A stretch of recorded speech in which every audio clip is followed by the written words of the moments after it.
Do you like ghost stories, stories about zombies and other paranormal activity stuff? Did you know about Paranormal Day? If you do, I have a little bit of a scary story time for you about growing up in Haiti. Like, Haitians take their zombies and ghost stories very seriously. And this memory was triggered because I watched Paranorman the other day. Do you guys remember Paranorman? It's this stop motion movie about this boy, Norman, who can see and talk to ghosts. And then his town gets invaded by these zombies because of a curse from a witch, and he has to basically be the one to solve the century-old curse because he can talk to the zombies. We find out later in the movie that these zombies were turned by a witch. We find out later in the movie that the witch is Agatha, this little girl who has very similar powers to Norman, who can talk to ghosts and other paranormal entities.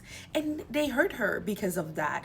So she brought them back as zombies. She was essentially controlling and reanimating their bodies. I bring this up because it made me think about the stories that I was told when I was a child in Haiti. So in Haiti, zombies are not really dead. They are just lacking free will because they were turned into a zombie by somebody else. I'm not an expert or anything. This is just what I've heard and was passed down to me. You basically get hit with this powder and then boom, you're a zombie. No free will. You get buried because they think that you're dead, and then the person who turned you comes back and reclaims your body, and you just do everything they say and no free will of your own. Isn't that crazy? It's like a form of enslavement. You are cursed from moving on, and Norman had to lift that curse by talking to Agatha so that they could move on. When I tell you I was so scared as a child, I didn't want to do anything, go anywhere, because I thought somebody, if I offended anybody, they would hit me with the powder and I'd get turned into a zombie.